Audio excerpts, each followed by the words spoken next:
afternoon, Mukesh, and welcome to this edition of Risk Management Making It Real. Thank you so much for making time. And as always, an absolute delight to get your perspectives. So, we all talking about COVID. So do you feel it's kind of unfortunate that some organizations needed the COVID trigger or jolt for them to see the value of formal structured risk management? And therefore, would it be fair to say that this is all momentary, typical short-lived memory, and soon people will sort of go back to previous ways of working? Or do you feel risk management's here to stay? Risk management is here to stay, and COVID is just another reason. I don't think that the importance of risk management is going anywhere. As a matter of fact, it is merely going to accentuate over a period of time. We all know the reasons, but I think some of the important reasons I can think of is, number one, the increased focus of boards on risk management. Number two, some of the situations that we have seen, particularly with the NBFC sector, whether those failures were there on account of accounting, frauds conducted by the management, whatever it is. But there is one common theme in all those situations, which is that the risk management committee erred in playing the role that they ought to have played. Or rather, let me put it positively, had the risk management committee acted, then we could have possibly avoided some of those situations. And three, and more importantly, the regulatory change in the landscape that we are experiencing. These landscape changes are merely indicative of the direction and the importance of risk management as a subject in my view. So part of the reason, Mukesh, why I asked this question is you've had the opportunity to be on boards and still continue to be on boards who've literally held gold standards in terms of their focus on risk management. But what do you think has really led these organizations and these set of leaders in those organizations to approach risk management so differently from many others who possibly view this as a check in the box exercise? Subhashis, rather than giving one answer, because there is no one size fits all situations, let me put it in three baskets over here. And these are experiences from my board positions. One, a classic multinational model. Two, established Indian company model. Three, an entrepreneurial Indian company, which is a new generation company. I think the importance of risk management, the culture of risk management differs for obvious reasons in all these three classes of organizations. And because I have had bits of experience in all of these forms of organization, my take is that with respect to a multinational corporation, the gold standard largely is thrust upon by the headquarter organization, whether the headquarter organization has risk management process in place, which is followed by a shareholder function for ensuring that those risk management policies are adhered to, will depend again from organization to organization. As far as large Indian organizations are concerned, partly driven by regulations, partly also driven by the composition of the board. It does matter what is the management focus on risk. It does matter what kind of leadership the CEO is leading. It does matter collectively on the wisdom of the entire board as to the composition of the audit committee and the risk management committee, what kind of importance it is giving. The third is the entrepreneurial organization. To some extent, the risk policies in the entrepreneurial organizations are either driven by the investor community, which could be a private equity, venture capital situation. We know that the entire ecosystem for investments in entrepreneurial organization is really taking shape in India as we speak. So again, it depends on what kind of investor profile are we looking at it, to which thrusts the importance of risk management in these three entrepreneurial organizations. Obviously, the pace of change that we see on risk management as a subject in the third category of organization is very rapid and it's very fast. It's rapid because that industry is really seeing performing that role. It's fast because we are seeing a surge of new IPOs that are coming in, and many of the risk management philosophies are driven more for regulatory reasons. As far as the second class of industry is concerned, I think corporate India needs to be complemented for the thrust that it has given to risk management as a subject. And as far as multinationals are concerned, they continually improve on these processes. So I see really all of these three classes of companies giving tremendous scope and importance to risk management and truly driving it as a board and a management agenda rather than as a risk committee agenda. Thanks, Mukesh. Mukesh, you've again sort of read enough and more of literature. That's a passion for you because you like reading, even in your own profession. There's enough literature around risk management around the world. And now, as you kind of look at the India Risk Code as part of the Risk Task Force, what do you think would be those 2-3 critical success measures that would make this, differentiate, that would make it more relevant, practical, vis-a-vis a ton of literature that exists around the world on risk management in general? Difficult to identify which are these two factors, but let me take a stab at it. I think that risk management committees, which were driven for statutory reasons, were rendered more as a subset of the audit committees. Very few organizations, from a practice standpoint, did really analyze the role of the risk management, or rather the importance of the risk management committee, as much as I would have liked to personally. So I would say that not treating the risk management committee independent of the audit committee, in my view, is very, very important. The second important facet is the importance of the subject from a stakeholder point of view. So who are the stakeholders for the risk management as a function? Is it management at a general level? Is it CEO at a specific level? Is this the chief risk officer? Is this the feedback that we get from the internal audit? I don't think that, whereas it's one thing to say that all of them are stakeholders, it's another thing to say, where do you pin the responsibility? Who's responsible and who's accountable for it? I think this particular part will evolve in a country such as India. But I think these are, in my view, the important stakeholders who will play a critical role.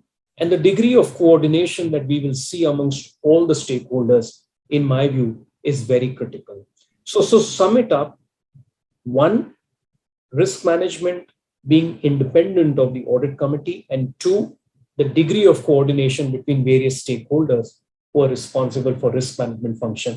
I think these two areas will receive a lot of importance in the years to come. Mukesh, as young professionals kind of evaluate multiple career options, and there are enough and more around these days, what would be your guidance to them in terms of leveraging risk management in their careers, whether they become the true blue risk professionals in the advisory world or they in corporate setups?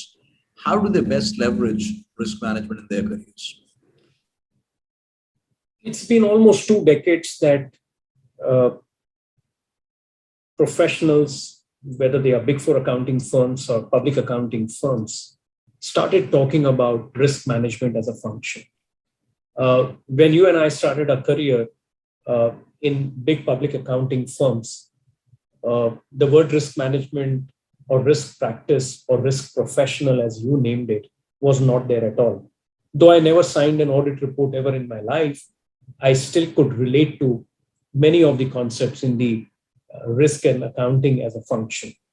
So though the large accounting firms have started talking about it almost for 2 decades, it's only in the last decade or so we have seen the resurgence of risk management function and the actual implementation of it in large organizations. Now, whether they are driven by regulations or they are driven by way of trusting good corporate governance practice, I would leave that topic on the side. For a young professional I have no doubt in my mind that risk practice and risk professional as an independent class has clearly emerged. You cannot confuse the function between the two. In fact, as a matter of fact, Subhashis, I do counsel and mentor a couple of mid-sized accounting firms. Those firms, there is a recognition that a young professional who is bestowed skills for performing a statutory audit is very different than a young professional who is going to perform a risk function. So we are seeing this degree of segmentation happening even, I'm not even talking about large non-big four firms. I'm talking about mid-size accounting firms. So I have no doubt in my mind that a risk professional as a profile is very independent than the profile of a classic auditor, if I may use that, or someone who performs a statutory audit function. And how would you see, Mukesh, those who don't want to be the large accounting firm risk professional, how do you see people leverage it in larger organizations, in executive roles, in decision-making roles? Well, you mean the in-house role of a risk professional, right? Well, just like, within the finance and accounting space, functions such as treasury, statutory reporting, tax, if I may so say so, which is invariably a part of the finance and accounting function, has evolved over a period of time, so has the role of a risk professional involved. Now, it's always a challenge as to who does the risk professional actually report to. But leaving aside the governance issues and the statutory reporting issues, I have no doubt in my mind that an in-house risk management function, whether it is a part of the internal audit function or a shareholder oversight function, is becoming increasingly important in today's environment. So, Mukesh, in your view, as this is the different, you look at different industries, do you believe there are certain industries, while they may have been off the blocks earlier, like say financial services, more regulated, are there certain industries that are going to embrace this faster than others? Are there few risk areas like supply chain disruption experienced through COVID, or certain companies going through cyber, increasing the quantum of time spent on cyber matters in boards? Are you seeing this as kind of more sharply focused industry verticals or areas of risk that managements would spend time on, or be well advised to spend time on? Or do you believe it's important to have a more holistic risk framework, which then kind of picks up what's relevant for you, but for all businesses? I'm a believer that risk management as a function should have a more holistic framework, because I feel that the importance of risk management is agnostic to the industry where you come from. Having said that, in the recent past, if you look at the focus has been high on some of the high risk industries, such as banking, financial services, NBFCs. I mean, financial services is a classic industry where there is more focus on NBFCs, which is like an unregulated bank versus a bank, because of the strong regulatory requirement and capitalization requirement for a bank. The chances of failure are lesser than in an NBFC, which is less regulated, but nevertheless regulated. Similarly, if you look at the real estate as an industry with an overdosage of regulation, the importance of risk management function plays out. A classic example is the CARO 2020 requirement, which was deferred to 2021. So if you just look at the additional sets of reporting by the statutory auditor, that is merely suggestive of the risk function or the importance of the risk function. So I would like to believe that the importance of risk management is agnostic to an industry. However, given the importance of certain industries, whether it's banking, financial services, real estate, energy, take for an example, you would have greater trust of risk management function, and hence management attention of time on those forms of industries, resulting in an outcome where some industries will go more. But I think it depends. I don't think that you can lay down one standard philosophy that risk management should be given a weight of 7 for financial services, 6 for the foods business, and 4 for the NBFC business. I don't think it would work in that manner. I think management attention should be closely focused, because the business continuity risk is important for any business, particularly businesses that are funded and where the profitability has got absolutely no correlation to the valuations that are happening in successive rounds of funding. In fact, I would say that some of those new age businesses carry more risk. And of course, the cybersecurity and the other forms of risks that you spoke about, Subhashis, they are assuming more importance in today's world. So, Mukesh, let me wind this up with a slightly provocative question, which is, auditors have forever been sort of thought about as people who are there to say no to things, find faults. But I'd like to believe risk management can actually enable faster, bolder, better informed decisions. Well, What's your take on how are you seeing boards and executive leaders actually view risk management that way? Are you seeing that pattern shape up? The best way to answer that question is my first lesson in audit, which was auditors are supposed to be watchdogs and not witch hunts. This is 35 years back. Perhaps it was true at that point in time.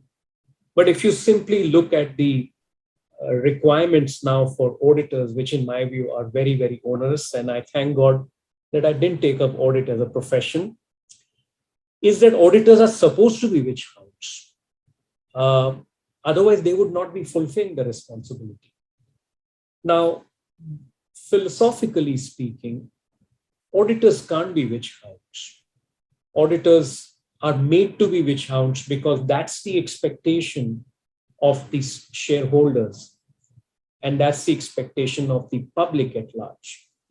And this gap, in my view, is very well filled by an effective risk management function. So here are the expectations of stakeholders insofar as auditors are concerned, or performance of the audit is concerned, or the work product is concerned. And here is the expectation gap, which in my view can be filled with a very effective risk management function. And there comes the importance of risk management professional and the education and training that organizations like GRMI are imparting to these young professionals. And also equally, the organizations like FICCI who partner with GRMI to put out thought leadership papers in this area. So the auditor's function becomes really a watchdog function, which in my view were the first lessons of audit that we were all taught about. Thank you so much, Mukesh, once again for your time and for all your perspectives. Look forward to more of these sessions as we take this forward. Thank you once again, Mukesh.